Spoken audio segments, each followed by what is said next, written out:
Hi, everybody. Welcome to Temple of Geek's Who Review, a Doctor Who inspired podcast for fans of the long running British science fiction television series. I'm your host, Elizabeth, aka Lady of Time Cosplay. And I'm your host, Nate, aka Dog in the Box. We're massive Doctor Who fans, and we're here to talk about all things Doctor Who. Throughout our series, we'll discuss the latest episodes, the classic series, spin offs, and everything in between. Hopefully, in that time, we'll also be bringing you interviews with people who've worked in or around the series, behind the scenes information, all sorts of pretty much Doctor Who related fun. Yes. So, whether you're a longtime fan or just getting started, we hope you'll join us for the ride.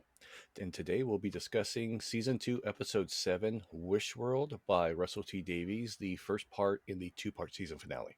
Yes. Yes.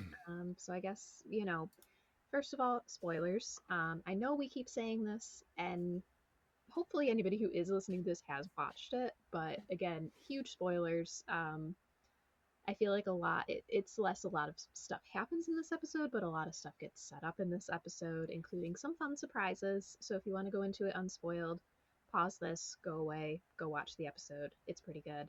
And then come back and listen to us chat about it. Nothing happens. You're safe. It's fine. Just kidding. Yeah. Yeah, so I mean, I think we've kind of gotten into it a little bit, but what did you think of the episode overall, and was it at all what you expected? I didn't know what to expect with an episode named Wishworld, in all honesty. Like, Yeah. that could legitimately be anything. Watching the episode, the jury's hung for me on this one because it is a two-part season finale, and if I'm going to give my true honest opinion on just this one section of the episode without knowledge of what happens in the next one, it was kind of lackluster for me, unfortunately. Like, I felt like the two-part season finale for the first season had a much bigger setup and a bigger reveal into the finale episode than this one had. Granted, there is there are two, I guess you would say, two big bombs at the end of this episode. One has a little more weight than the other, I think, because we don't know what one of them necessarily is yet. But yes, just the I don't know if the pacing of this episode just felt all over the place or rushed or all the above. I unless until I see the finished product with the story as a whole, I'm kind of indifferent on this episode right now. Yeah, like the last season two-parter that we ended with, it felt like a more complete story for the first part of the two-part finale. This episode, I mean, to be clear, I did enjoy it. It's not my favorite of the season. It did feel a little bit weaker, and it just felt very exposition heavy for whatever is going to happen in the next episode. And granted, yes, some of that is a little bit by design, like because the Rani even has a line like, "This isn't just exposition. This isn't just exposition, Doctor," or whatever it is she says. But I, there was just a lot more tell than show in this episode than there has been in the past. But I think, like you said, it's going to be hard to judge this episode just on its own, because it is part one of two, and this one, more than any other two-parter episode that I've seen in Doctor Who, felt like a part one. It felt like an incomplete story. It felt rather campy too. Like, a lot of the moments felt campy, Mm-hmm. in my opinion, and there were a lot of things that just I'll admit I did only watch the episode once. So maybe watching it a second time will help clarify some of these things, but it felt like there were a lot of things that just didn't make sense or were confusing to me. Like, why? We'll focus on Count Conrad. Why Yeah. Conrad? Why? Like, Yeah. why do they need him to make the wishes? It look well. I assume they're using him to make the wishes. Mm-hmm. Um, but like, I don't understand his significance or his importance. Like, why would the Rani seek Conrad out of all, not just people but beings or anything? Why would they be sought out? Why is the wish god a baby? um like, of all things. And I don't know, like, there were a lot of things that just confused me. Some of it I self-justified for myself, I'll admit. But we can get into that. How about your end? Yeah, I think I do feel like we'll get a bit more of an answer as to why the Rani chose Conrad of all people for this assignment, I guess. Because it definitely feels like she hasn't told him the entire story because he does seem to like sincerely think that he's making the world a better place and that this is an effort to make the world a better place, which um but and maybe doesn't know about the whole like, oh, we have to create these doubts kind of thing because Rani doesn't explain that part of her plot in front of Conrad. She brings the doctor back into that main kind of uh, central part of the bone castle, which I don't know why it's a bone castle. That's a very weird thing, but whatever. Yeah. Um, so I think find out a little bit more. I think potentially it's going to be partly because he's easily tricked, because he's probably easily, if she feeds enough into what he thinks and what he believes, she's going to be able to get him to do what she wants, kind of thing.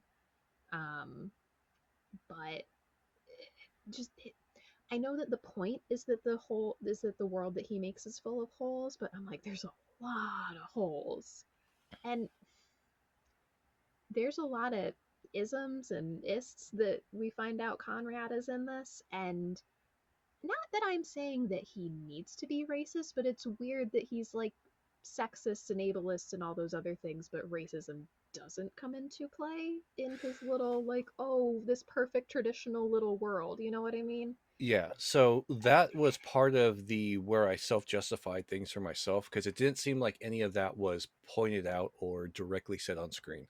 So I was a little thrown back when the kind of homophobia came into it. Like, what do you mean Yeah. I'm a beautiful man?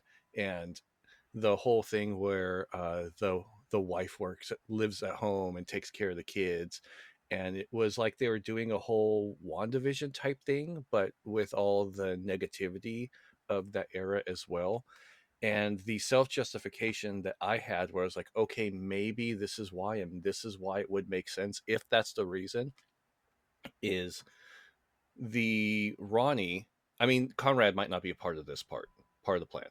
but the Rani was fueling her machine, her whatever, I don't know what you want to call it. She was fueling everything on doubt. And she was focusing everything on, if human doubt does this, what about a Time Lord's doubt? So I feel like they were trying to put the doctor in a place and in a position to where everything felt uncomfortable. They put the doctor in a family. They made the doctor have a child. They made the doctor be wed to their companion. They made the doctor not be openly fluid with who they are. Like everything for the doctor was uncomfortable to help sow that doubt, even to the point where I was like, why is the rogue showing up on the television giving him a warning? Like, why is, like, how is that possible? Why did that happen?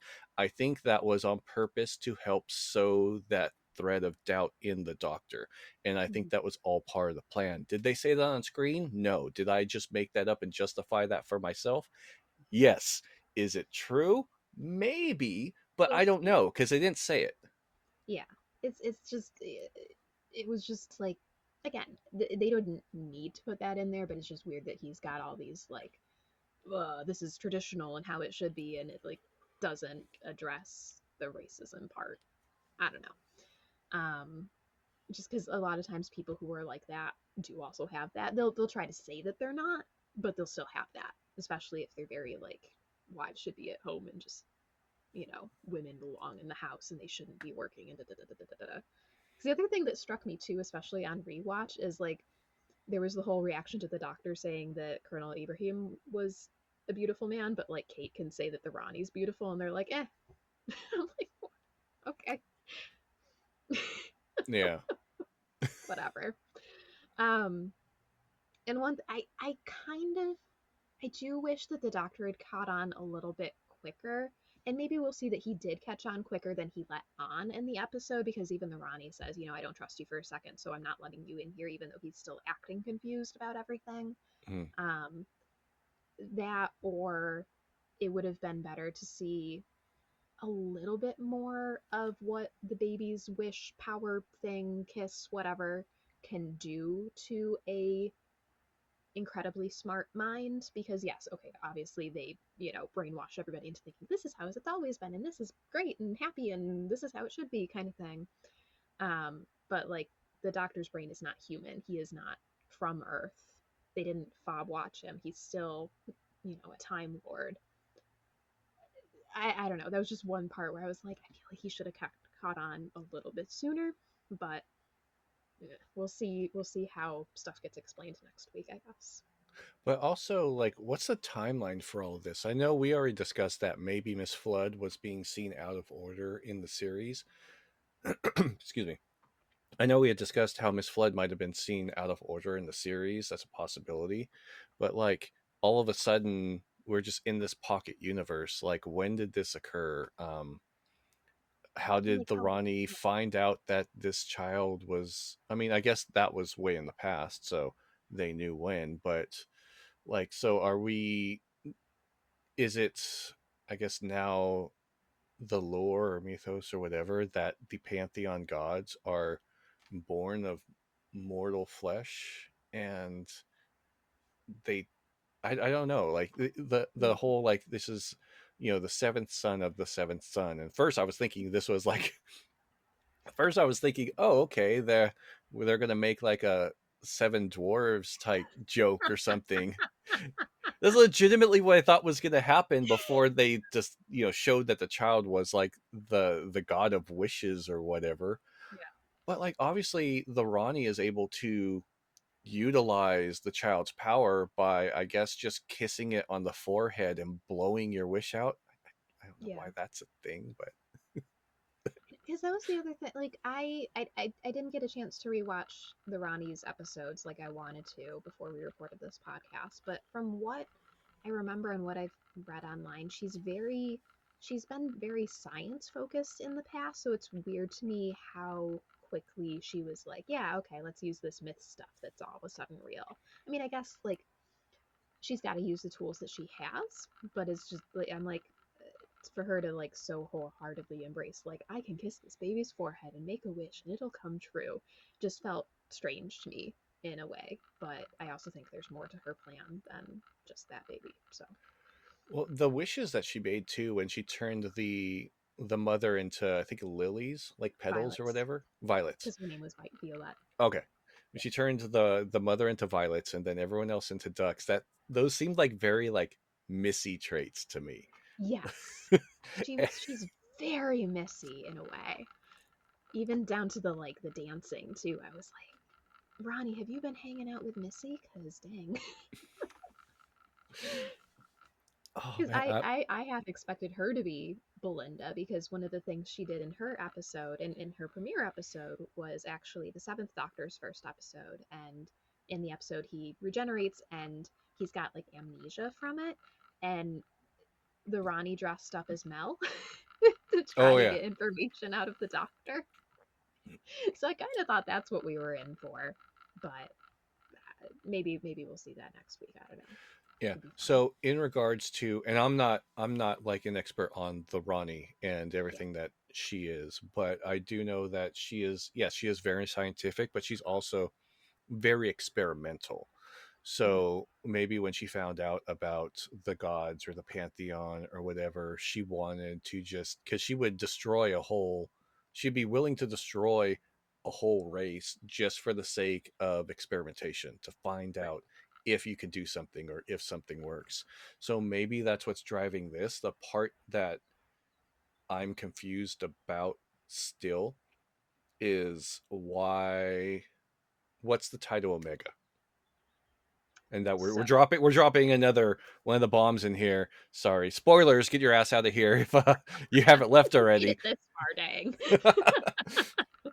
But I know Omega um, pioneered a lot of the Time Lord technology. A lot of it was, I think, in the audios was laughed at, and he was given the lowest grade, which was the, I guess, Omega, and he made it his whole personality after that.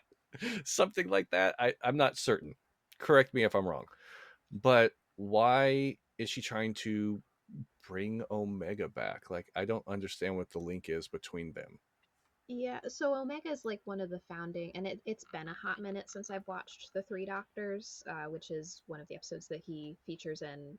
I think that was the first episode that he featured in. I think there's a fifth Doctor episode with him as well, in terms of the Oh, TV canon. shit. But he was like one of the founding members. I think it, it's hard to say with the whole Timeless Child and Tecteun stuff thrown in there now, but he was like supposedly one of the first Time Lords for like regeneration and all that stuff. So my guess is that the Rani is trying to bring back somebody who can help her bring back the Time Lords in some fashion. I think I just came to a realization of something, Okay. and we might have caught it in real time. If I'm right, so Okay. Omega is, oh, what was it called? He's in the antimatter universe. He's in a place where there's Yeah. antimatter, and he was Yeah. there so long that he has no body. Exactly. His body has entirely dissolved, and his will is all that lives. The dude is legitimately living on spite. Like, Yeah. that's it. So his being, his essence, his spite, his will, his rage is all that exists of him, and he needs a body. And what extra body do we have sitting in the bone castle? Not the wish Oh baby, no. Conrad. Oh, poor Mrs. Flood. Oh, you think it's gonna be Oh, Miss Flood? that's who I thought you were. I don't Oh, know I who assumed it were. was gonna be Conrad. Oh yeah. I know everybody's been so focused on him possibly becoming a vessel for the master. Yeah, he might Ooh. be a vessel for Omega, because Omega's gonna need to house his being somewhere, Yeah. unless they're gonna use Conrad's wish ability. I mean, it's not even Conrad's wish abilities, unless Right. they're gonna wish Omega's light being into solid form. I don't know, Yeah. but maybe he's going to be placed in the Conrad, which I would hate because I still hate that character. I He's such a still bu- oh god, him and Rassilon are top of my hit list for Doctor Who characters at this point. shout out to the Rassilon shout out in the episode though. Huh?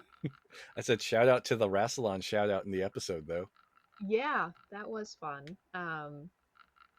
Just grant a lot of why I hate Rassilon is down to the Gallifrey series and what he did to Romana, and other Time Lords, to be honest. But uh, yeah, like I won't go into a whole thing about the Gallifrey series at this point, but like safe to say, like I listened to the Gallifrey series and then I watched The End of Time for the first time since I had listened to the Gallifrey series when they did the anniversary re-release of that episode.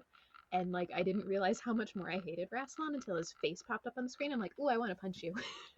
It's like, ooh, I didn't realize how much more this is added to my story with you because, oh boy, it will be interesting to see who they get to play Omega if they don't use Conrad or somebody else as a vessel for him. Because it is so. One thing that I will talk about with the Gallifrey series, part of the plot in one of the earliest episodes of Gallifrey Time War, is that they basically are able to rig an election so that Romana loses her bid for the presidency and this other guy who's a complete jerk wins the presidency. But when they put the crown of Rassilon on his head, apparently he's like a distant descendant of Rassilon, and so they're able to use that genetic link to like download Rassilon into his brain. So that's fun. So I don't know if they're thinking of doing something like that with poor Mrs. Flood. That's why I thought Mrs. Flood was because I was thinking of some of the audio stuff that's been established, but we I don't know yet how. I mean, some of the audio stuff has kind of been made canon when Moffat did his little Eighth Doctor prequel, and he had him mention some of the companions the Eighth Doctor had in the yeah. audios, but we don't yet know if Romana's presidency will make it to the TV screen or not, so we shall see. So I do think and I do feel like Miss Flood is going to be either sacrificed or going to make a sacrifice with how she's being written. We're already seeing her being kind of mistreated. She's already voicing out frustrations against the Rani, or the however she said it, the Yeah, ultimate the specimen, so to definite speak. article. Definite article. Thank you. How are we gonna? Okay, well, just the Rani. The Rani will just be the definite article, and Miss Flood is just Miss Flood. So if we ever Yeah, say I don't know, this could be confusing I mean that because they makes do sense because refer to that's how we've known her for yeah, ages. So I don't know. I but feel then bad for her they a little say bit, not we too are the much. Rani. I don't know. Anyway, Yeah, so Miss Flood is already voicing frustrations with the Rani, and it seems like she is caring for Conrad. Like she brings him sandwiches. Conrad seems like he's pretty much a prisoner and doesn't know what's happening. He thinks he's doing good, but he also doesn't know what's going on. exactly. Um, but I feel like Miss Flood is probably might either turn on them and help the doctor, or she's going to just like we're going to end up sympathizing for her, like empathizing for her, or we're going to start to care about that character and then they just kill her or do something that's terrible. Yeah, Um, so I don't see a good outcome for Miss Flood right now. no, I did love her line. Would I lie? Oh yes, I would, but not this time, darling. Yeah. It's like, ah, that's sweet, I guess. I also love the little line, Conrad's looking at the baby, he's amazing, and Mrs. Flood is like, he's terrifying. He's absolutely terrifying. I'm like, yeah. All he does is chuckle. Why is the freaking chuckle? Mm.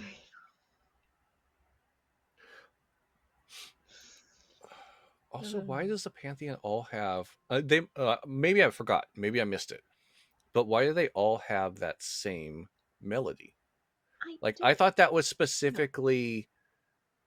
I thought that was specifically aimed at the Toymaker, the Yeah, giggle. But yeah.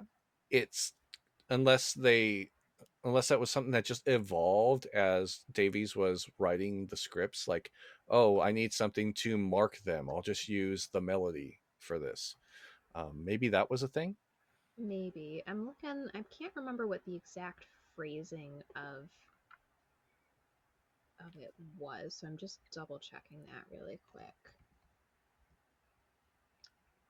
Well, okay, so I guess the Toymaker says, "Not fair. My legions are coming," and I guess Maestro also said that her dad or their dad was the Toymaker. So maybe they're all related to the Toymaker in some way. I guess would be, but also like that is a human child. So I don't know. I don't know. There's, like I said, I think and hope that a lot of these questions will be answered next week. It's just a matter of how satisfying those answers are, as we kind of learned with last season's two-parter. Um, but given how good this season, and again, I didn't hate season one. Season two is just much better. Yeah. So I'm hoping that even though part one is a little bit less of a strong part one than the part one last season was, I think and hope that the part two will stick the landing better than part two did last season. Now, another thing I want to jump on to, because we're talking about season one, and Ruby from season one is in this episode also, and obviously will be in the next episode too. I also, why her? Like, yeah, she had the whole 40, was it 47 yards? If I did the number correctly. That wasn't my favorite episode either. um, so she was in that episode. So maybe I guess we're assuming that because she lived through that alternate timeline, that experience, that's what separates her over here Mm-hmm. versus everyone else, I guess, who understands that this world is weird, is disabled in some way. That's what they seem to point out. They're like, because they were like, "What's your disability?" Like, what? Well, I think because it did take me my second rewatch to kind of fully understand what they were going for with that scene. I think what the intention was is They were that outcasts. because because Conrad isn't himself disabled and possibly doesn't know or is close with any disabled people, when he made his wish, he didn't really think about that part of the world.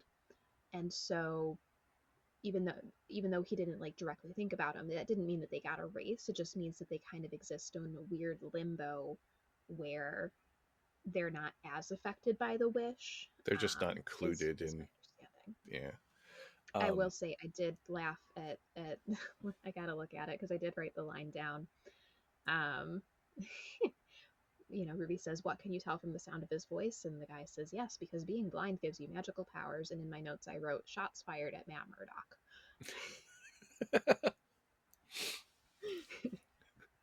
Which, granted, Matt it's his own special case, but I was like, "Oh, whoops." RTD is taking shots at Marvel again.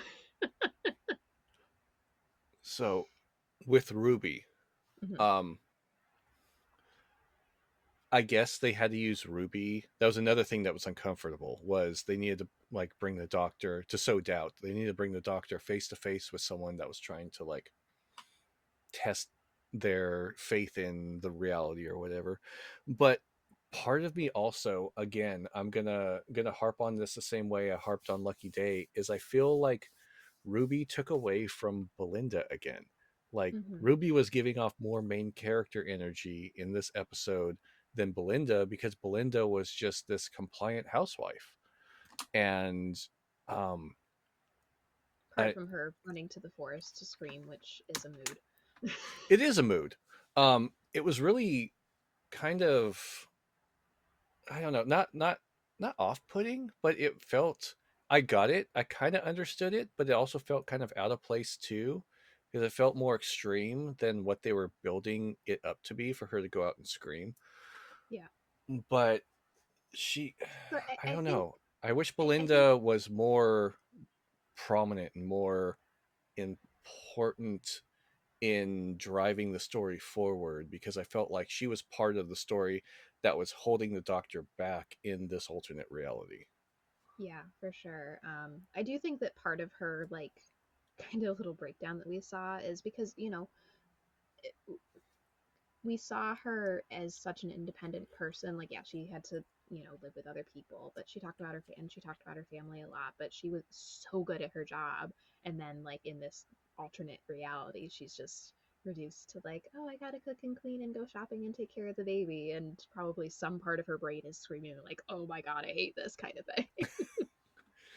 And we finally get to see her mother. Yes, which I have thoughts on that. I do. But maybe we move on to the next bit so we can talk about all that. Um, but no, no, I guess this actually fits in better with what we're talking about here. I think it's very interesting that we don't see Belinda's family until we get to a fake world. That feels deliberate because we could have had back, like flashbacks with her family for as much as she talks about them, Mhm. but we didn't, and we don't see them until we're in this fake world where she's fake married to the doctor. They're not actually, in a relationship. And the first time we see anybody who purports to be her family is in this fake world where they can kind of mangle relationships. So, I just thought of something that okay. probably isn't going to be right, but like with all the ridiculous of Doctor Who, when you said they're in a fake marriage and with a, they have a fake baby, which is Poppy. But how many times have we had realities or things that never happened that are still canon happening, or at least in their minds? Like when Big Bang 2 happened and Rory was Mm-hmm. plastic. That was all erased, but he still remembers, he still believes he was plastic. The doctor was married to River Song. That was erased, but he's still married to River Song. What if Or even this Donna in the fake library. marriage with that fake, oh no, because that would be his daughter, not his granddaughter. Because I was gonna say Poppy is obviously very significant somehow, because that was the button of the episode. Mm-hmm. Was she was real? Well, yeah, of course she was real. She was in Space Babies, but like I don't understand the significance of him saying that she was Yeah. real, unless he means that he actually does have a daughter, One of but my notes it's all was angry Jenny confused. noises somewhere in the universe. Angry Jenny noises. Poor Jenny. Oh, but yeah, so I still don't understand the significance of Poppy either, or why she popped up in the story in the engine. Yeah. Um, but obviously she's part of a much larger picture. I just don't know what it is, and I hope I'm not upset by the outcome. Yeah. I Because do think, I don't know. yeah, I think maybe part of seeing Poppy in the story in the engine, because that episode is set in 2019, I guess depends on how long they've supposedly been in this world, because it's very obviously not the first day, this, May 23rd day that we're seeing in the episode is not like the first day that they've all lived this. It could or couldn't be. Because We don't know, it, because it yeah, seems like it doesn't, they it were doesn't placed in feel it and just felt they were placed in it, and they just that they felt like that was their whole life. right. So like possibly Poppy is like an echo of like that world starting to form or whatever. I don't know, but it also feels like unless they time traveled with Conrad, it could only have been like a couple months to a few weeks potentially, depending on when the Conrad, went to jail and the doctor spoke to him and heard Belinda's name for the first time. But I don't know. I Hopefully mean, that's an answer we get next week because it's a little confusing at this point. yeah, because in theory, the Rani should still have a working TARDIS, Yes. with a working chameleon circuit, so it could have Mm-hmm. been anywhere or anything. So who knows? They could have time traveled, and this could be a who knows when and where.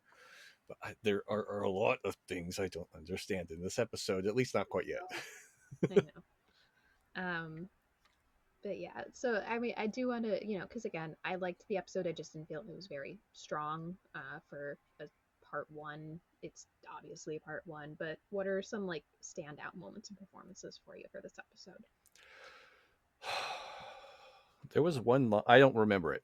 I know there was one line that I was like, oh, that's a good line, kind of like a last episode with the Interstellar Song Contest, where Ren, when Ren said, "I'm not helping you," and Cora was like, "Well, then help everyone else." I was like, "That is a good line," Yeah. but I don't remember what the line was. Other than that, I didn't. Nothing really stood out in this episode. I just kind of felt like I was waiting for something to happen, Mm-hmm. and some of it felt rushed.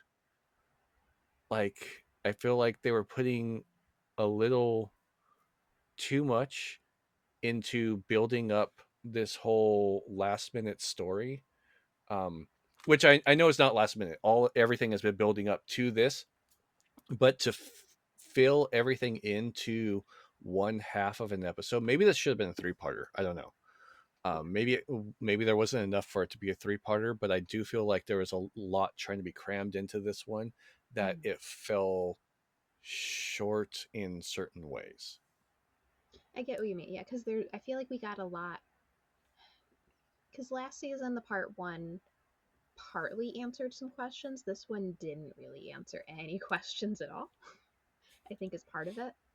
Um, so I get what you mean because it like I said at the start, it's a lot of exposition, and some of that is by the design of the Rani's plan, but also like that's a line that Russell could have just put in there when he realized how expositiony this was getting, kind of thing. Um, I will say, when they both woke up in their bed, I like half expected "Pink" by Lizzo to start playing, which is the song from the start of the Barbie movie. Like, You should edit that. I'm sure somebody will. If somebody hasn't already, I'd be shocked. If anyone hasn't and anyone's listening and has the ability, make Liz's dream come true. Please, please, because that's just immediately what I thought of. Especially now that Ncuti is going to get his own Barbie, or his own Ken, and Millie will have her own Barbie. Did you not see that? I saw that. I Yes. saw. Okay. You made a face like you hadn't seen that. No, no. It was another thing where, oh, no Belinda. I know. They need one of her too. They Come do. They on. should have done the three of them. I, Mm-hmm. For I sure. at this point, I mean, I'm glad that those two are Barbies. I'm Yes. not disappointed at that at all. But at this stage in the show and at where everything is with like what we're building up to. I wish that it could have been the three of them. It should have been Yeah, the three of them. I would wholeheartedly agree with that. Yeah, but yeah, just the Barbie thing, and then like them waking up in the bed like that. I was just like, this is the start of the Barbie movie. And, oh, could you just picture Belinda, Barbie Belinda in that yellow dress from Lux? Yes, or not even. Yes, yes, yes. Love that dress. Or That's a her, like, she Barbie. even looks really great in those jumpsuits she's been wearing the past couple episodes too. Like, that's a fantastic look for her, I will say. So I'm not hopefully we disagreeing. get, yeah. I'm not disagreeing. I just But the think dress is the beautiful. dress screams Barbie. It does. It does. I'm hoping those dolls. I haven't looked at the price point yet. I'm hoping they're affordable because I remember the one that they did for Jodie was like a collector's one, so it was like $150 or something ridiculous like that. So I'm hoping these ones are a little more affordable because I really want them. These probably will be collectors. I don't, Yeah, because they're not. I don't think they're gonna be long runs. Um, yeah. so I don't know what the price point's going to be, Let's but see if I I can do find assume that that. they're going to be collector runs. Oh god, I hate that I type in Doctor Who and the first thing I get is stupid clickbait about Doctor Who's woke. Yeah, it's been woke. Shut up. My god. You haven't been paying Same thing with attention. Star Trek and Star Wars and everything else you've loved. Oh, ay, ay, ay. Is this not in on the Doctor Who? Okay, hold on. Doctor Who 15th Doctor Barbie. Mattel creation. Oh, $55 Oh, that's for okay. just 15. Hmm. Ships on or before August 1st. Interesting. 50. That's not horrible because I do think I remember Jodie's being like 150 or something ridiculous like that. But I also, don't who knows? remember how much Jodie's was. I didn't think it was that much, but I don't remember. I just remember I do because they remember it announced being it. a bit. Yeah, because they announced it at New York Comic Con, and I remember going to look up how much it was, and then I was like, never mind. So I Granted, don't know. I wonder if they were selling it at New York Comic Con. I wonder if those were, like the Funkos where it's like Yeah, exclusive. They have that. Nothing's different. They just have the little sticker on it that yeah. says They didn't convention sell it there. exclusive. They didn't sell it there. They just announced it after the panel. Oh, Um, okay. yeah, I thought they were selling it there when you said you saw the price there too. no, but I do wonder. It does say it starts shipping August 1st, but I'd be shocked if they didn't bring them to San Diego this year. So that'll be fun. Also, have you seen the Doctor Who Little People toys? Oh, is that what they're called? I know what you're talking Yes, about. Okay, I was like, I didn't know that's what they were like actually that's what they're called. called. Yes, I know it's a bit of an odd name. Let's put that out there. But yes, the Doctor, they're so cute. I want them. Oh my goodness. Anyway, we're kind of off topic here. We're a little off A topic. little off topic, but that's, hey, Thank you for we were joining us talking on the about ride. Barbies. It works. Um, I will say the casting of both of the Ranis is wonderful because they're both so like unhinged in different ways.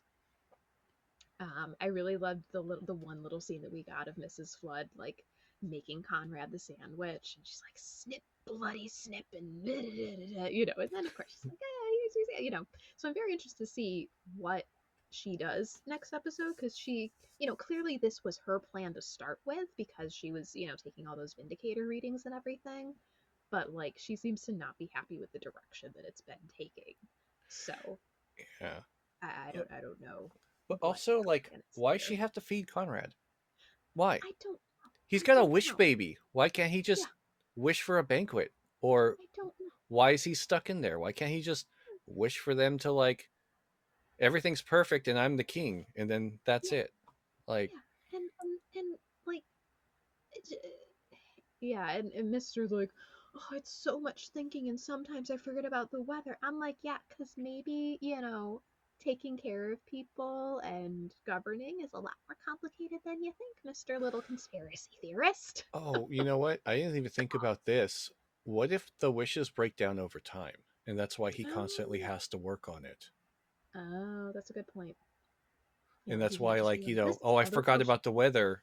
Yeah, Maybe it means like he forgot to like wish for good weather. Like the wishes only last for so long, or they maybe the wishes are so large that they don't hold long enough. yeah, Hmm. that's a good point. I did really love seeing Ruby again, though. Again, like you pointed out, it did kind of take away from Belinda's story a little more than I would have really liked to see. If they I get reversed that. it, I wouldn't have minded. Like if Ruby was the wife and Belinda was the one that was trying to like figure things out, I think I Yeah, probably would have enjoyed that a little more, and I think that would have. because it would have been more main character energy from Belinda since this is her season. Yeah, and I think that would have worked a little bit better too. I mean, again, we don't know what the end game with her is yet, but I think that would have worked with her kind of really consistent characterization this season of understanding and getting things very quickly and being able to understand a situation, you know, fairly easily. I feel like that would have worked a little bit better. I get why, because like Ruby needs that history with Conrad and everything, but it's like, yeah, you're right. That would have it would have changed some stuff about the story, but it would have given Belinda the spotlight some more. Then we had Mel next door, which was kind of Yes. just there. I loved seeing Mel, Yeah. but she was kind of just there in this Yeah. episode. I mean, one thing I did notice is she had an awful lot of broken mugs in her orange bin, which I'm like, yeah, she probably, because she's a very smart lady herself, she probably has a lot of doubts. I hate like the line about, oh, I'm single and I don't have kids or parents, so I will just sit in silent contemplation and be jolly glad. I'm like, oh, Conrad, you're such a freaking jerk if you think that's what single women would do. Also, why mugs? Are doubt why is doubt correlated to the stability of your mug? Yeah. Well, I mean, I guess the stability of the table to be able to hold the mug, because the line is tables don't do that, not mugs don't do that. But But you only still, ever like see it's the not mugs. there's The not mugs are the only plates. things ever There's not plates drawn. falling down. There's not Yeah. silverware falling down. The food's not hitting the floor. Yeah. No one's even eating. Yeah. Not that we But know of. It's just mugs. And yeah. the mugs don't even have anything in them. Yeah. Or they do until they fall. Who knows? Yeah. I don't know. I mean, that might have just been like a practical thing where they didn't want to clean up with liquid every time they had to drop them. But I mean, easy cosplay for Gallifrey. Just dress in like that era type clothing and carry around in a yellow mug. yes. Set. Yep. I will say too, I was delightfully surprised to see Jonathan Groff in this episode, because this man, during the entirety of this filming, was booked and busy uh, playing Frank in Merrily We Roll Along on Broadway and getting himself a Tony Award for that. So I did not think we would see him this season. Like I kept trying to tell people, they'd be like, "Oh, I hope Bro comes back this season." I'm like, he was on Broadway the entire time, and he did not miss any shows, or at least not any significant chunk of shows. So I'm very Hmm. curious to see and find out, maybe in Unleashed. I haven't gotten a chance to watch that yet. Like when and where they filmed his scene, because obviously it's something very easy to like just go on like a empty sound stage and put some smoke and whatever and add some effects behind him. But like, dude, when did you have the time? Like, what Monday did you film this on the day that your show was dark? I mean, season one and season two did film pretty much back to back. I wonder if maybe, maybe the long shot of they knew what they were going to do uh, somewhat and just filmed him on this scene the same time they filmed him in Rogue. That's true. I would need Possibly. to look at maybe his hair a little bit closer again, which is a You're weird going to thing. measure his hair? Well, because he, I think he was a little more How much blonde time has when he passed based on played, the hair? like he was a little more blonde when he played Frank. So I'm not Okay. sure. I was like, time I passing only works in Doctor Who with 12. If you're going to judge hair. I'm trying to see what the trying to compare. Ah, da, da, da, da, da. So their first preview for Merrily, which mean they would have been in rehearsals, was September 19th, 2023. And they also, before they, I'm going to get into Broadway stuff here, but hi, I am Elizabeth and I love Broadway. They, but so Merrily We Roll Along, this production of Merrily We Roll Along that Jonathan Groff is in, and there is a pro shot that is being distributed by Sony. We don't have an air date or a trailer yet, but that is coming, and I highly recommend people check it out. So they transferred to Broadway. This was originally supposed to be like a shorter run. I forget at what theater they initially started out, but initially it was supposed to be a very, very short run, and I think they were in a different theater before they brought it to Broadway. But for like the actual Broadway run at the Hudson Theater, the preview was September 19th, 2023. And let's see. I guess if Russell really knew what he was doing, filming started October 23rd, 2023. So I guess maybe no, because their opening date was October 10th and they closed July 7th, 2024. And the last day of filming for season 15 was May 25th, 2024. So I'm just gonna, unless something else comes up, I'm just gonna assume that some Monday, because usually Broadway productions are dark one day, so they don't have shows one day, and that's usually Monday, just some random Monday. He got himself to a studio, probably somewhere in like GMA or something, because Disney owns, ABC, and shot his little cameo. But I was just delighted to see him. Tony Award winner Jonathan Groff, finally. And again, Tony Award nominee for this season as the guy who sings Somewhere Beyond the Sea. I can't remember what the show is called. Hold on.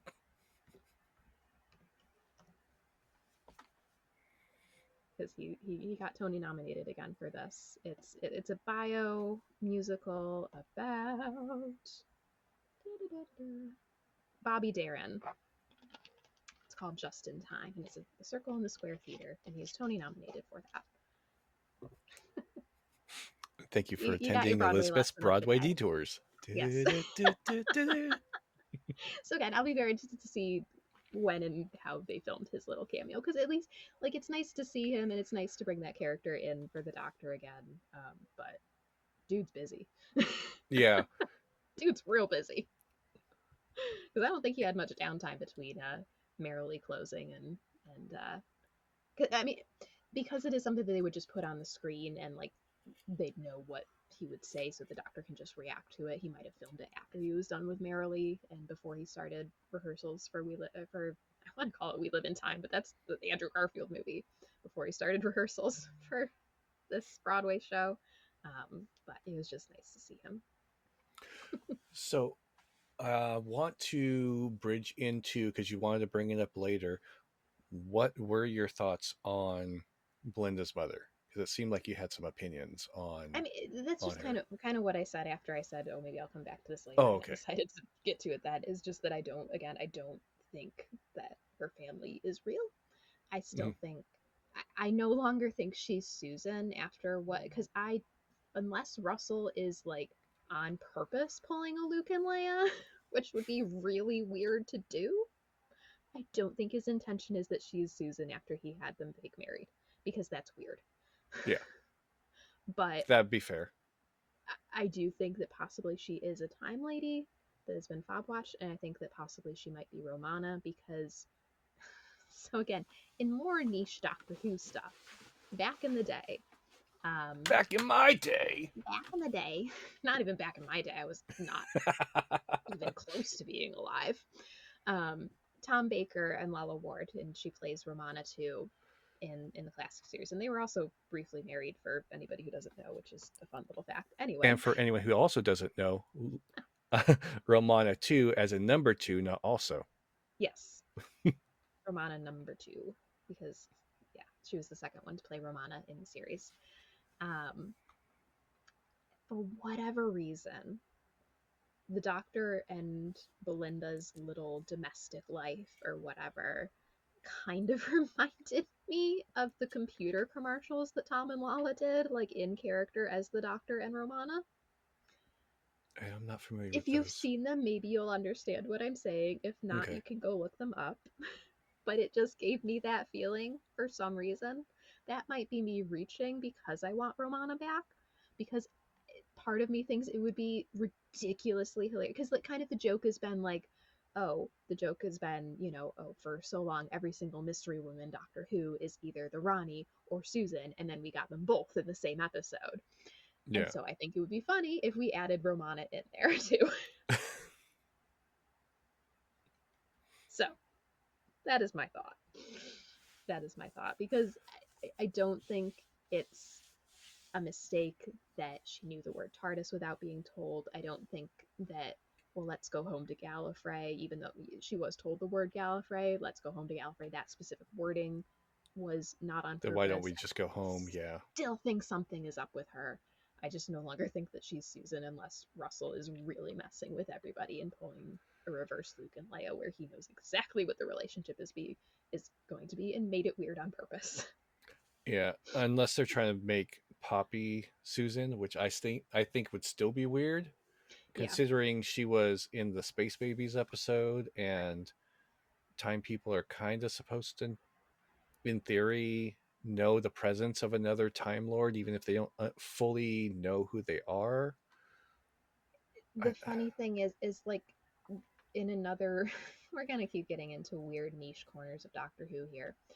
In weird niche corners of Doctor Who, one of the versions of Time Lord lore is that they were all uh, infertile, and so they made their babies with what was called a loom, and that's kind of what they were doing with the space babies a little bit. So hmm. I thought that was interesting when I thought about that for a little bit. So you think that the The space space babies. station or shuttle or whatever was a Time Lord I just think it's an fertilization station or reproduction station? I don't know what you would call it.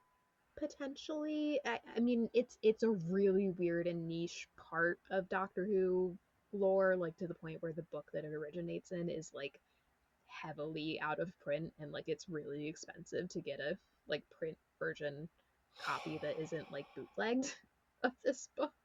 But it's like weird enough that it catches people's interest when they're looking into stuff. Did Um, they say where the planet, what planet they came from? I don't remember. I don't remember either. And I think they were intended to be human children. It's just an interesting connection that may or may not be anything. Because Yeah, I've also because seen people theorizing that the space babies were something that the Rani was working on as well, because she is like scientifically minded and, does weird experiments. So I don't know. yeah, It might be nothing. It was just a weird connection that my brain made that may or may not actually because I have was going to anything to do. say, in theory, if we're running with that theory, and granted, this is a theory, and I'm only I'm just doing this to be wild. I don't think this is true. So if Time Lords how don't necessarily reproduce, granted, they did hint on something like that, kind of like, well, you could say you sprung from my loins, the whole bi-generation thing. Anyway, that's a whole other discussion. Um, so if Time Lords or Gallifreyans are produced through looms or incubation or however, blah blah blah blah, and say there was a station that was on a planet that was a somehow they knew was going to be destroyed and immediately converted into Cybermen, and they launched it into space, and that's why they couldn't go back, and some blah blah blah. I mean, I guess they could be time babies, And I'm maybe, but remembering that I'm there I'm not was, thinking that's the case. I'm just yeah, going out on a wild limb because that's where this discussion has that's led. where we're going. Because I mean, I can't. It's been a hot minute since I've rewatched Space Babies, mostly because it's not my favorite. Like, I don't hate it as much as other people do, but it's a fine episode. It's not bad. It's fine. Like there is a bit where the babies ask the Doctor and Ruby, "Are you our daddy and mummy?" So I don't know, because Russell wrote these seasons back to back, so I don't think like anything's too much of a coincidence, but we'll see. There's Speaking like I said, there's a of lot more questions than answers in this episode. speaking of coincidences, part of me thought, and there's a lot that connects this, and it's probably all irrelevant and has no connection at all. But my dumbass links things together because I'm one of those dumbass humans that the Eighth Doctor talks about when seeing things that aren't there. Yep. So we have a wish baby who is being used by a child who got a lucky coin, who is affecting a companion who had a star. And when you wish upon a star and then a lucky coin and a child that has wishes, are these all connected in some weird sort of way? Yeah, because we still Probably don't not. I'm probably know. just a dumbass. I But I did think it was weird. That something was one here. thing I thought was weird about Conrad controlling the child or utilizing the child. I don't even know if it's controlling because like the child's just there. Yeah, It's not even a real. It's like an inanimate object that they're just like yeah. using. I don't even know what the significance of the child is other than Mm. just making wishes yet. I don't know if they're going to use if it's going to grow up or become self-aware or whatever. It's just kind of there. Anyway, regardless, there's all these luck wish type of coincidences going on, and I don't know if those are all relevant or not. Yeah, there's definitely because one of the questions we still don't have an answer to is where the robots got the star certificate in the far future because it's obviously older by the time that they have it. So I don't know. There's a lot of questions. We'll see if Russell can provide good answers or if he's going to make people mad like he did last season. Which again, I will say it again. I mostly like what he did with Ruby's mom, especially with it being a response to Ray. But I'm a little um what do you want, how do I word this? I'm what is the word for this? Oh my gosh. I'm a little worrisome for the finale cuz it feels like right now with how we feel about this episode, at least you and I, how we feel about this episode, I feel like we're not going to get a resolution that is satisfactory in one episode in the second part. I feel like what we have going on here is a Spider-Man 3 scenario. We have too many things that come in that interfere with everything else and that just make it feel like you rushed too much with too little on too many things, and it's not as fulfilling as you want it because we still need to resolve Poppy. We still have no answers on Susan. We still don't know fully what the Rani's doing. We just introduced Omega into this, and Omega wasn't even a part of the entire plot that we know of, so to speak. At least Sutek, the whole the whole story, the whole plot led to Sutek.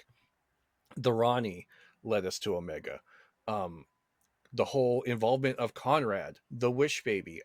I feel like we're getting into a Spider-Man 3 type of unfulfillment.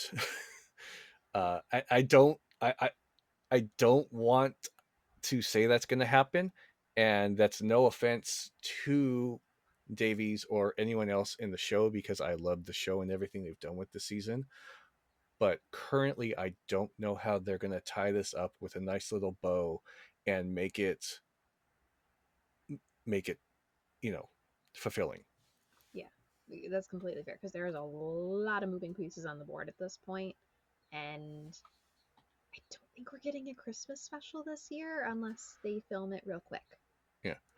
Because my understanding is that you know the the deal that Disney made runs out with this last episode, so and yeah, I mean, it's been said that the BBC intends to move forward with the show, whether or not Disney moves forward with their deal, which I don't see why they wouldn't. It's done really well for them. It's a big landmark sci-fi thing for families. I don't see why they wouldn't, especially if they can get it on the merch game, like I've said before.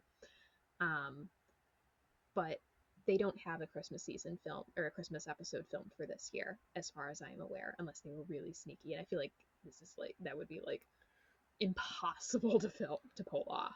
Yeah, we would Um, know about the filming though. We might not. yes, We discussed this in the last episode. We yeah, would. We even if they filmed indoors, we wouldn't know what happened, but we would at least have information that filming was taking that place. it existed Yeah, exactly. And I think Ncuti was about to go. He's about to be in a play or something too. So I don't know if he would have time to film anything and like then have people give them enough time to edit and do CGI and stuff. I don't know. Um, I do believe I remember somewhere seeing that Russell said that everything will tie up with this last episode, but that he also has ideas and plans for further episodes, so there might be still some loose threads that we don't get entirely, closure on. I don't know. that was actually going to tie into another thought I had. Unless Russell T Davies was like, "All right, we're just not going to answer anything at all in this finale episode and just cliffhang it and piss everyone off." So, what's your move now, Disney? What's your move now? Because I've seen some people say that where like maybe they're like holding back on an announcement that they're continuing it because they want to build up that suspense for the last couple episodes, but I don't know. But we'll see. I don't know. I am because at this point, unless they release photos for this episode, we have nothing for the finale. Every single shot in the trailers that we have gotten, we've seen now at this point. Every single one of them. And there is no next time trailer on this episode. Yeah. So, unless they don't do any photos, no short little clip, we really don't know what's happening next week at all. Yeah, and I felt like we didn't really know what was happening this week either for a while too. Barely. Yeah. Yeah. Because we didn't get a next time trailer uh, for this episode. We got just the Rani end credits scene. And they put out photos, but they were very confusing Yeah. photos. I think deliberately chosen to get people talking about the episode. Um, And because I granted, I'll remember admit, like they put out a picture of Conrad holding the baby, and people were like, "Is that Ruby's baby?" I'm like, "Oh, I hope not," because yeah, but my thought was, is that Susan? But I'll oh admit though, like we didn't get anything for really for this episode. But then again, even after watching the episode, I'm still confused on yeah, everything. yeah, I know. I'm hoping that we get something with Susan next episode. I'm hoping that's not something that Russell is like, "Oh, I'm gonna leave this open for a that further season," that might be the but it best thing feels to do. entirely possible, and then I'm gonna be annoyed. No, um, it depends on how it's done. Mhm. But at this rate, with so much going on, I do feel like the whole Susan thing would be best left as like that's something that's to the future. Like she just keeps visiting the doctor in his mind, and we don't see anything about her at all in this episode other than maybe like she taps into his consciousness and helps him figure something out. I don't know. Yeah, But I guess then again, like we don't have much time to utilize that character due to just age and everything too. yeah. So I mean, because this is the same thing that I keep saying with Romana too. In addition to Susan, I don't mean Romana too, but you know what I mean. Um, Romana is Tutu. that if they're going to continue these characters and if they're going to regenerate these characters into new actors or actresses, I want them to do it before that's not possible anymore. Yeah. I mean, I am delighted and so happy to see Carol Ann Ford back as Susan. So happy. I would be so happy to see Lala Ward back on my screen as Romana. and I would want them to stay for as long as they can. But if they are going to continue those character stories and regenerate them, they need to do that before they would have to do CGI trickery in order to do those regenerations. Yeah, I mean, they Because could do it they off deserve a screen. proper send off Yeah, or they could do it whatever. off screen, but granted, now that they've brought her back, I would like to see it done properly. And Exactly. however, unfortunately, I feel like doing it in this next episode would not be as fulfilling with everything that's going on. I feel like it would either take away from it or from everything that's going on, and or it would not give us enough that we need to truly appreciate it. Because Because Susan's again, depending, such an important character, and I feel like it needs to be handled with a yes, lot of care. yes, because she is the original companion, even before Barbara and Ian, got kidnapped essentially. She was the one who ran away from Gallifrey with her grandfather, so she deserves everything. Oh my So, god! I got thought of something that was kind of emotional. Like, what if like something happens and he meets up with Susan, I'm terrible with names, Carol Ann Ford, right? mhm. And she goes to like help the doctor, and in that she's gonna like I'll just put this to like a Wilfred and Tennant position, where like the doctor is stuck somewhere and Carol Ann Ford is Susan going to sacrifice herself and save the doctor, and which is going to cause her to regenerate. And then she does the first doctor speech when he leaves her behind. Oh no. If that happened, I think I would just bawl. Yeah. Oh. And that's her regeneration right there, just saying the first doctor speech when he leaves her.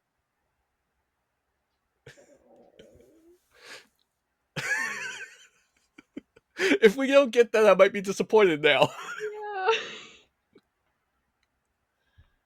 Oh, I do. I saw somebody else point this out, so it's not like my completely original thought, but I did see somebody point out that they wonder if we might see David Bradley back as the first Doctor for some portion of this story, which would be fun. But yeah. Okay, so I'm trying to look it up to see if oops, I'm sorry, 1 second. Yep. It skipped. I'm trying to look for a transcript of it. Um,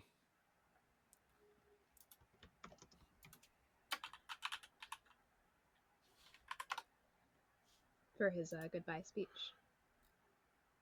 yeah. Yes, I have like a Doctor Who transcript script site bookmarked. um, Okay. So when Susan she had like fallen in love, basically the doctor was leaving her behind to um live her own life, to be her own person. And the doctor just essentially abandons her. But when she's saying that, "Oh grandfather, I belong with you," and the doctor says, I'm going to try and read this verbatim. It's like, "Not any longer, Susan. You're still my grandchild and always will be, but now you're a woman too. I want you to belong somewhere, to have roots of your own. With David, you'll be able to find those roots and live normally like a woman should do." And then this is the part where like some version of that, but then moving into, "Believe me, my dear, your future lies with David. You're not with a silly old buffer like me." And then like this, like parts of this, I just want her to say, "One day I shall come back. Yes, I shall come back. Until then, there must be no regrets, no tears, no anxieties. Just go forward in all your beliefs and prove that I am not mistaken in mine. Goodbye, Susan. Goodbye, my dear." that Like is as great. if she at least, if she Oh, could do that and just at least regenerate, like, "One day I shall come back, and yes, I shall come back. Until then," especially this, "until then, there must be no regrets, no tears, no anxiety." Oh my god, I would cry. yeah, that feels exactly like something Russell would do as well. So, Yeah. I'm running into this thing again where, again, I didn't hate the finale last season, but I am trying to temper my expectations for what happens, especially because we have zero footage of what to expect. So, I don't know. I don't know. Yeah, and Poppy's a big deal. I do. Sorry. I've been thinking of like the whole like end thing where like why would the doctor bring her up? Like all and why is she there? Yes. Yeah. I did just have the thought of maybe they will get another James Bond actor to play Omega. That'd be funny. But uh that would be funny. He was Yeah. Rassilon before though. Yes, that's what I'm saying is Rassilon's actor was a James Bond, and so if they Yeah. had a different James Bond actor to play Omega, that would be a funny little meta joke. And I wonder if I don't know. I will be because I can't. I'll have to go back through and look at the casting announcements because there was some casting announcements they did that they didn't say who anybody was playing. They were just like, this person is going to be in the show.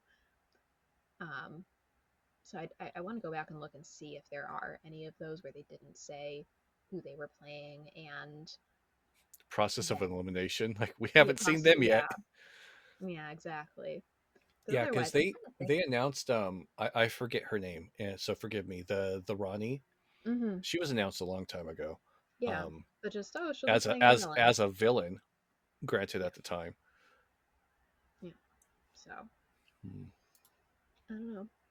And I also wonder if we'll see Joe Martin again because, like, I mean, I feel like she's the type who she would be happy to come on set for like a day just to do a quick 5-second cameo. But at the same time, it's like you gotta get her for more because she's great. But also, like, again, that's so much to put into one episode. I'm hoping that this is maybe like an extended length episode, like not just a 45 to 50-minute episode, but like an hour or more because there's a lot to get through. Yeah, and if you include Joe, as much as I freaking love Joe Martin and I love seeing the Fugitive Doctor, um, I only hold back from saying they're my favorite, one of my favorite doctors because we have so little time with them. Um, but like, oh, the moment she was on screen, I was like, damn, I Yeah. like this doctor. Mhm. I will um, say, if they are able to, I mean, I don't know what Joe Martin is doing at the moment, but if she is not busy, maybe they could do a one-off Christmas special with her. I wouldn't be opposed to that, but I Nope. do feel like bringing her into this finale episode would just kind of like, Complicate it again, in not be ways. fulfilling. Yeah, because Yeah. I want more time with Joe. So in the story in the engine, it was perfect because it was like a little flashback segment. It was perfect. Do I want more of her? Yes, but it fit the moment. I Yeah. feel like bringing her into the finale for just one episode would be too much because there's already, it feels like too much going on. Yeah. Yeah. And I think we kind of mostly hit my last two discussion points, which we're talking about the Ronnie's plan and where we think this is headed next week, because we do things out of order, like Yeah, always. Um, I will say in part of my notes when I under discussed the Ronnie's plan, I did put in all caps, at least it's not Rassilon, because again, I hate the guy a lot for what he did to Romana. Um, yeah, but also like just overall confusion as to what Conrad has been told and how much and where he fits in the plan. Because I feel like for as much as she's like, oh, I wouldn't lie to you. Oh, yes, I would. I'm like, you are lying to him though, because the entire point is that you wanted him to create a hole that, or to create a world that had holes in it so that people would doubt it. Does he know that part? I don't think he does because he's being kept very deliberately separate from everything else in the Bone Palace, which is so weird. I can't believe but and then the big question that a number of people are probably going to ask that we haven't mentioned yet, but is always there in the back of our minds anytime anything like this happens, where is 14? Mm-hmm. Yeah. Where is he? What's he doing? I'm like, Is this he's got chilling? doubt too. He's also a Time Lord. What's up? Is in Cabo? Like just But it's vacationing? it's it's supposedly the entire world. So unless he took everybody on a staycation to Mars, yeah, like what's going on? Where is he? Yeah, yeah. I half expected when there was that hint of like this is the unholy trinity, but it's only 2/3 of them because the Romani counts as one and there's a third. Part of me was like, oh, okay, this is the introduction of the Valyard. Here Mm-hmm. comes 14. Yeah, But no, that wasn't the case. yeah. I mean, and I'm caught between I would love to see David Tennant again, and no, this is Ncuti Gatwa's show now, and again, it would just be another layer of too much in the finale. Exactly. I'm not saying I want Tenet back, but it's a question like Yeah, where like kind of like okay, we're gonna go into like the Thunderbolts. Where was Spider-Man?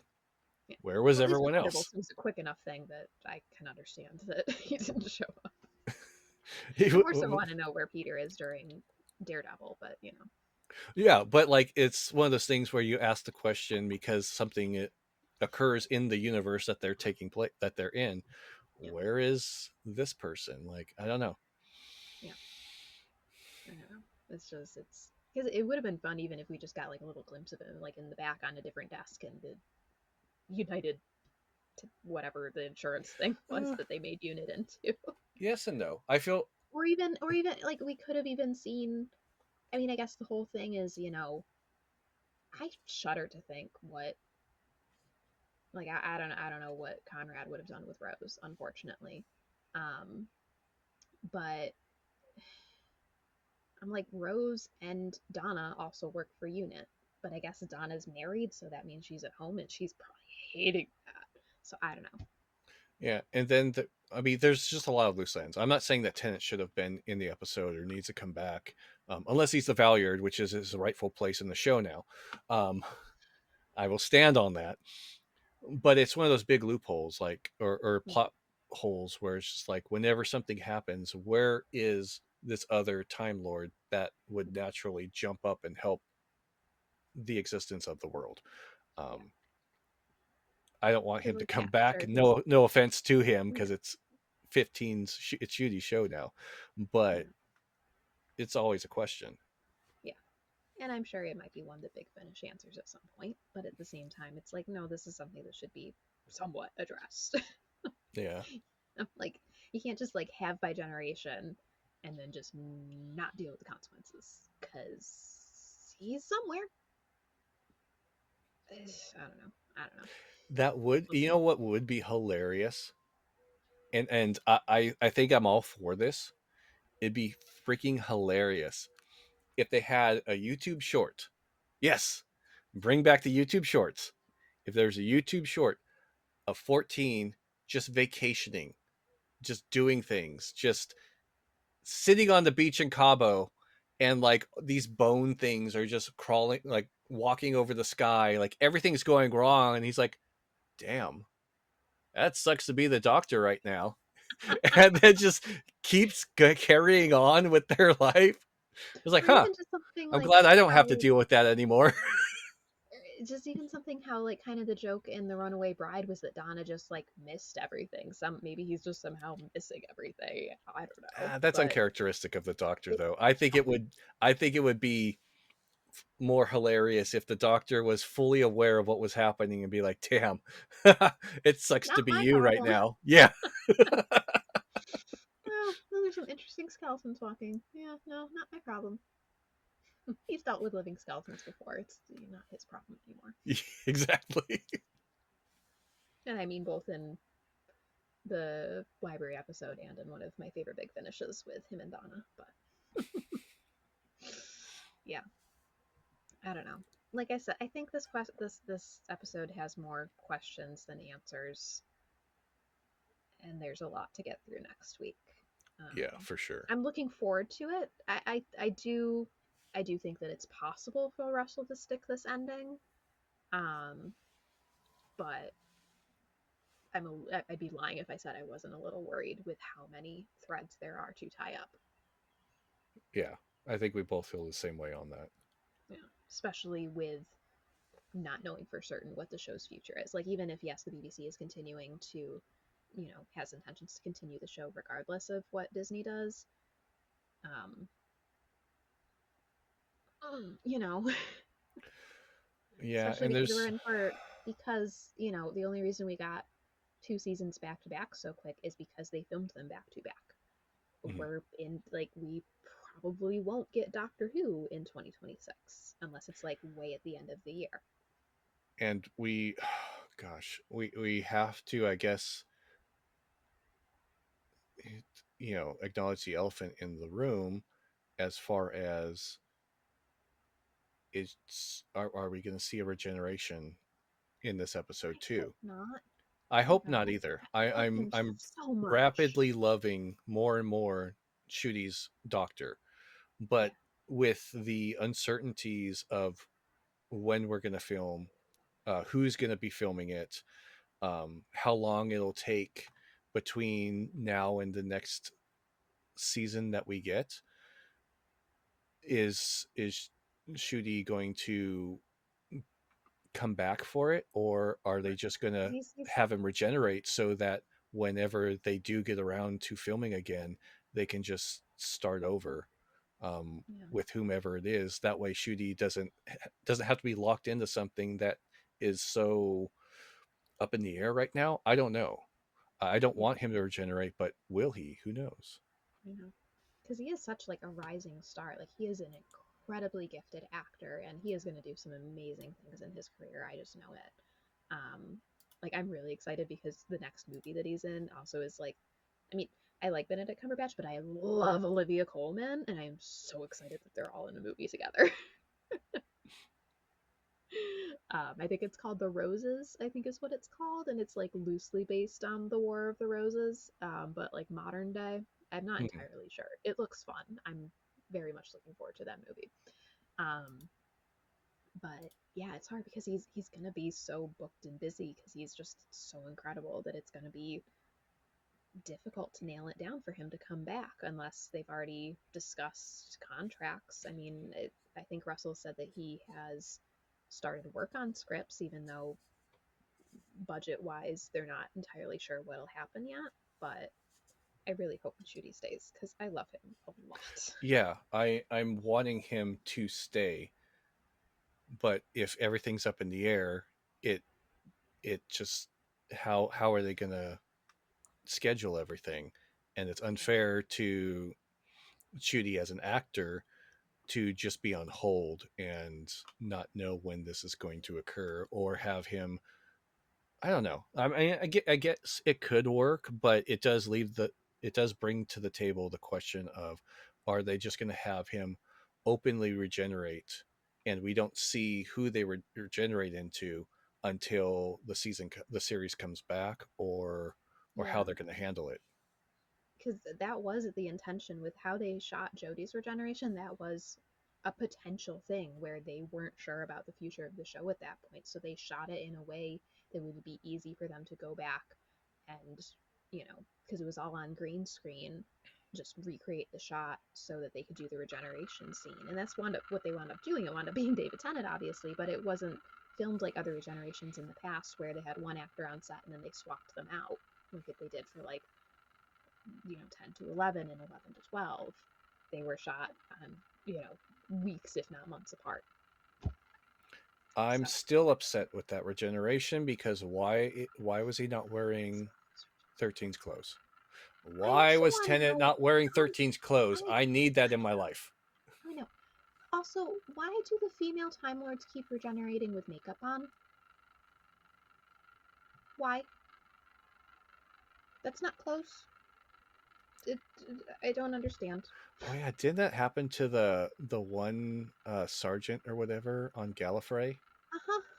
Happened to Jodie too. She was wearing makeup when she popped out of 12's face. She had eyeliner on and mascara. I don't understand. I really don't. To be fair, Jodie's hair is also dyed blonde. That's not her natural hair colors, but that's a whole. So that's also a thing. But Yeah. like, huh. I don't understand why that's a thing. I mean, I get it. It's because you don't want to be washed out by the camp, but also like you could just do normal makeup. You don't have to do eyeliner and mascara and lipstick. For crying out loud to do a regeneration. Yeah. I guess they would just, I don't know. I can It's a argue weird both thing. ways. Yeah, Yeah, I I don't know. totally agree. I totally understand what you're saying. But I It's guess just I could weird. argue both ways that they're just like, oh, so the I don't know. I don't I even don't know. know what to say about it. I mean, I guess it's like, I don't know, do they regenerate with tattoos sometimes too? And it's just like, I don't know. I don't know. Now we're going into the third It's Doctor steering into and very weird deep their corners of the exile tattoo. yes. I don't know. I don't know. But yeah, I'm interested to see what happens next week. I think that it is possible for Russell to pull it off. I'm just worried about, in general, how well it will happen. I hope it's a longer episode. I don't know if it's a longer episode. Hold on, I kind of let's hope it's see longer. when. I think it needs to be longer at this point. Mm-hmm. Let's see. Even if by just 15 minutes, like it needs to be extended in some form. Let's see. Saturday, May 31st, BBC One schedule. No, it is a little bit longer of an episode because it's on from 1850 to 20. So that's like an hour and 10 minutes. So that's good. Also, it says battle rages across the skies as the Doctor risks everything to save one innocent life. There's a lot of lives at stake here, including Belinda, who just disappeared when they pushed her over that threshold, and Poppy. So, or the Okay. baby. So according to, and granted, this is just Google's AI overview. Well, I'm just reading that. I haven't checked the article because I googled. I checked the Doctor Who Reality War runtime. It says Reality War Doctor Who episode has a runtime of 1 hour and 6 minutes, making the longest episode since Power of the Doctor. Okay, good to know. Yeah, because and you know what, that might be accurate too, because they are putting this episode in UK movie theaters or cinemas, whatever you want to call them, um, for the finale. So it's entirely possible that they might have pulled that from uh, the listings for the UK cinema release. So that'll be fun. I'm glad that it's a Yeah. longer episode. I was worried. Same, yeah. But So we'll have a lot to we get are in through. fact getting an hour and 6 minute episode for the finale. Yeah. So that's like about 16 to 20 minutes longer than we've been getting, depending on what you want to gauge and how long the credits are, I guess. Um, Yeah. one thing I do want to, because now that I have this up, it's reminding me. I do want to give a specific shout again to the costuming department for those. I don't even know what they're called. They made it sound like it was something from the past, from previous Doctor Who that I'm unfamiliar with. Mm-hmm.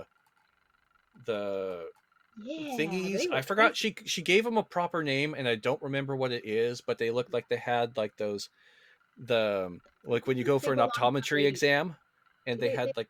belonged in a Lady Gaga music video. But the costume department on those, like, crap, they were creepy. But also the set design on this was just crazy. Like they put, even though it was only a couple rooms, they built some very intricate sets for this episode. Mm-hmm.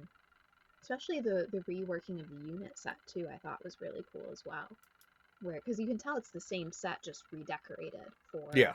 the weird little Wishworld trad wife junk that Conrad's got going on in his brain.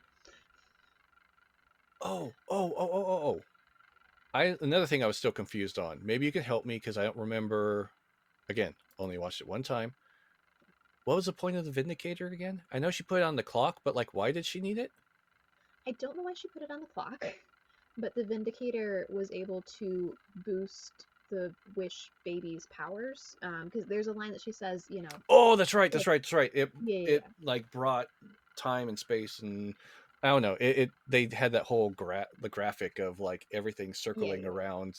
You're right. Okay, I do Yeah, remember now. because she was able to tap into like the power that that created or whatever to power something as big as a wish of changing the entire world. Um, because I think the line was something like, you know, if a baby who could, you know, a wish god baby or whatever had infinite power, we'd be drowning in a universe of breast milk or something to that effect. Yeah, Um, but I also feel like possibly the Vindicator might have also been helping her pinpoint where Omega is. I keep wanting to say Omega, like they said in Bad Batch, by the way. that that really irked me for whatever reason that they kept saying Omega. Yeah, I don't know. But yeah, Also, is that why the world was quote destroyed in an instant? Like we still don't have that answer really. right. Yeah. I mean, I think my guess is that whatever the original chain of events was, because I'm sure, you know, the Doctor's going to save the Earth because that's just how it works. Kind of like, you know, when they turned everybody to dust, I was like, well, this is very Infinity War of you, and I know everybody's going to come back next episode. um, my thought is that everything is like sinking into the antimatter world or underverse or whatever you want to call it, and then like eventually when there's enough antimatter mixing with the matter, then it just kind of explodes. Would be my guess for what Yeah, happens or is because supposed to happen. I don't know if we're gonna get this answer because they landed at May the 24th. The doors of the TARDIS exploded, and then they were in this wished reality, Yeah, and I don't know. I don't They know. still haven't really. I feel like they still haven't really fully fleshed that out yet. Yeah, but I think we'll get a lot of answers. Like I keep saying, I think we're going to get a lot of answers next week. It's just how well those answers are presented and what those answers are that is going to matter in terms of the story and the episode. So, Yeah, and honestly, and I mean this honestly, if you are listening to us and you have thoughts or opinions, or maybe there's something we are discussing that we didn't understand that we missed, um, please let just comment and let us know because I feel like this is a very complicated episode and there was a lot going on and I would understand if anybody missed anything. yeah. And the other thing too is for as much as the Rani is like, I need to tell you everything because I need your doubt to be all consuming, that doesn't necessarily mean that she's telling the complete truth in what she's telling the Doctor. She just has to confuse him and make him doubt what is going on. So it still might not even be the truth, what she's been saying. Also, and at that point, why did it have to be the Doctor? Why couldn't she just? This would be very characteristic of the Rani, I think. Why wouldn't she just experiment on herself? She has Miss Flood. This is true. This is very true. Especially because she's not happy yet to begin with, you know. Or again, 14's right there. Where is it? So Yeah, imagine the doubt of two Time Lords. yeah, Oh, I know, right? or or three Time Lords. Or maybe 14, even four. 15, and Flood. Four if, you know, Susan's somewhere or if Belinda is a Time Lord somehow. So we'll see. I don't know. It shot because I didn't catch it when I watched it the first time, but the fact that Belinda just straight up disappears after they push her back over the threshold took me off guard. Like I don't know what's up with that, but I didn't. I'm like, where'd she go? Is she going to be okay? Well, I had assumed, I guess that's a good point, because I'd assumed like the threshold was kind of like a containment unit, like they're safe Yes, within that area, yes, but Mel didn't disappear. yeah, Um, so like everything was, yeah, being pulled in or eaten or whatever, but her to just, yeah, vanish is odd. yeah. You're So I'm right. not sure what's up with that, but we'll see. We have also been Mm. talking for over an hour and a half, so we should probably wrap up. No, these listeners are prisoners now. We will not end. I need to go to work tomorrow. But yeah, was there anything else you want? Because I think I hit pretty much everything. No, I Um, think I hit everything yeah. too. I honestly didn't think I had a lot to say about this episode other than I was confused by a Mm, number of things and it felt kind of lackluster for the moment, um but yeah, we talked a lot longer than I expected for this one. yeah, same. Uh, we did get into some niche corners, and I had my Broadway history moment for everybody. Whether or not Monica leaves that completely in, we'll see. But, but yeah, overall, I think we hit everything. I mean, I keep saying it, but there's next week is going to be the biggest factor in what I think of this episode as a part of an entire story. Whereas on its own, it's not much of an episode, but I'm willing to wait and see, before I decide make my final kind of judgment on the episode. I want to see the rest of the story. So Yeah, I need the rest of it in order to feel good about this episode yeah, so far. yeah.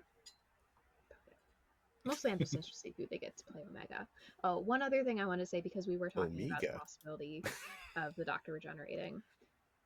As much as there are certain actors, Andrew Garfield, that I would like to see play the Doctor, Andrew Garfield, I do hope that when Ncuti regenerates, be that now, and I hope not, or far into the future, that they do at least one more.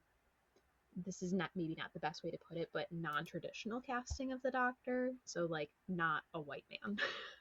Oh, okay. Again, as much as I want to see Andrew Garfield play the Doctor, and I think he would be phenomenal at it, they need to like another woman or another person of color before we go back to a white dude playing the Doctor. I feel. I had, and this was, oh, that's, I'm not disputing that. When Yeah. you mentioned earlier, talked about like the tattoos and stuff like that, and I was talking about the third Doctor's exile tattoo. Yeah. Granted, because that was he in like the British Navy? I think I know it Yeah. was a He military was like a tattoo. spy or something He crazy. was Kind of like hardcore. how Yeah, that one dude in Lord of the Rings was a crazy guy too. Not crazy, but like knew things more than the director about killing people. I had a thought of how wild it would it be if they um, cast Sean Putri as the Doctor. Yeah, that'd be fun. Yeah. Or I would be shocked if one of the Tenant children doesn't eventually play the Doctor. Yeah, Because I just feel like they need to at this point, because it'd be funny. maybe at some point. Yeah, I don't think Not the like anytime soon, but yeah, I forgive me for his name. I don't remember. He was in the Tolkien movie, and he was in he was not Game of Thrones, House of the Dragon for a bit. Um, I don't think they're quite ready to play the Doctor yet. They're oh not. yeah, Ty. Yeah. Yeah, I don't think that he's old enough or seasoned enough to play the Doctor, in my opinion. Hmm. And granted, I felt the same. Going back, I felt the same way about Peter Capaldi, because when Capaldi was the Doctor, and then they said they kind of wanted to be the Doctor before. There's something about that. Um, and then going back after that fact and looking at Peter in Fires of Pompeii, just visually, I'm like, yeah, like age wise, you look more like the Doctor at this later stage in your life than you did, even though you were older. You look more like the Doctor now than you did back then. So there is a certain point where age does help you portray the character more, just visually. For sure. Yeah. I do think that they would have to cast somebody maybe a bit older, because Jodie was on the younger side. Ncuti is only a couple years older than I am at this point, which is a wild thing to think about. That I mean, plenty of other people have had this, but like the idea of the Doctor being younger than I am makes me a little like, oh God, I'm old kind of thing. But Yeah, I'm not but I do ancient feel at like all now it's by those it's standards. I do feel like at this point, like they'll probably, just to keep it fresh, they might cast somebody a little bit older, but we shall see. We shall see. I kind of wish Joe Martin was still available. Like, I'm not Yes. gonna say wasted on the Fugitive Doctor, but bringing, like, if we didn't have the Fugitive Doctor and then I saw Joe Martin on the screen for the first time after Ncuti, I'd be like, hell yeah. Yeah. And I mean, it's not like it's unprecedented because we've got 14, we've got the curator, even in the audios, the curator also at some point takes on the face and voice of Colin Baker. So who knows? Who Who knows? knows? Anyway, but yeah, but hopefully the regeneration is far into the future because I don't even want to think about Ncuti leaving because he is so phenomenal and very quickly become one of my favorite doctors. Yeah, and I guess by those standards, I think Joe Martin coming back wouldn't be terrible because Yeah. um, I want more Joe anyway, and Mhm. that could they've already insinuated like, oh, and my story isn't finished.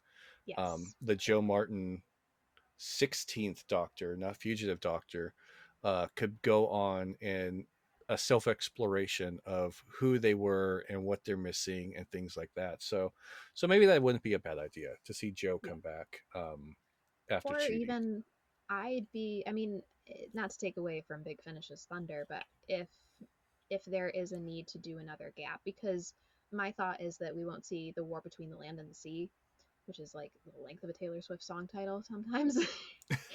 um, I wouldn't be shocked if we don't see that until next year, and that fills in the gap, and then we get Doctor Who again in 2027. But if they have to fill in even more of a gap, I would love a mini series with somebody like Joe Martin or even uh, why am I blanking on his name? Paul McGann, and a mini series just with like their doctors in their own timelines. I think would be phenomenal as well. But Now, I don't hopefully we know, don't need that. But also I would love to see that because it would be great to have more TV spin-offs. and you just mentioned that the the title of the title of the unit one, what was it again? The war The between the war land and between the the sea. land and the sea. How it sounds like a Taylor Swift song. Yeah. All of a sudden, you say that, and then my brain connects like, oh damn, it'd be so freaking hot of a moment for like stuff to be going on at unit, and then you see Kate just like be a badass and walk out to look what you made me do, look what you Yeah. made me do, as she's just like loading guns and about to be a badass. Yes. I would love that. Uh, I bet Kate's a Swiftie. I feel like that'd be something she wouldn't tell people, but I feel like she enjoys her music. I feel like her and her little himbo would go to the Eras tour. Yes. I feel like we could do a whole podcast episode on what everybody's favorite Taylor Swift songs are in the Doctor Who universe. Maybe that's an idea for during the hiatus. Yeah, maybe. Let's see. I also want to do one on what everybody's Marvel rivalry mains would be, but we'll see. That'd be Anyway, now we've interesting. been talking for almost 2 hours. I told you they were prisoners. Woo! I really do think we should wrap up because I do have to go to bed. Okay. All All right. right. Do you want to do the outro? I think I did it last time. Yeah, that's fine. Okay. All right. So I think we've held you guys long enough. We appreciate you all. If you made it this far, then you get a gold star in our books. It's a Yeah. fictional gold star. We don't actually have gold stars, but if you really want them, then maybe we could make a wall. I don't know. We'll make a chart that we can put your At the stars on. very least, if you're at the next Gallifrey one, find us and we'll give you a ribbon. Yes, a podcast ribbon, or maybe we might have to buy gold stars now. We might. We could put gold stars on the ribbons. I feel like I bought gold stars when I cosplayed the 13th Doctor the first time because one of her lines was, "You get a gold star." It was. You're right. I will have to see if I have those somewhere. Hmm. But anyway, that's all for this episode of Temple of Geeks Who Review. We hope you enjoyed it. If you did, please make sure to subscribe and leave us a review. If you've already done that and you keep coming back, we appreciate you. You can also follow us on social media for more Doctor Who content. You can follow us on Blue Sky, TikTok at Temple of Geek. You could join our Discord. Those links are on those bios. You can also visit us at templeofgeek.com for a total ton of Doctor Who cosplay guides, episode reviews, articles, and Liz has written a number of them too, outlining things like who is Susan for people who just want more insight on Susan. We might do stuff on other things. Just if there are things that you want us to dive into, let us know. But anyway, you can go there for episode reviews, news, and more. Thank you all for listening, and we'll see you at the finale. We'll see you for the finale. Bye, everybody. See you.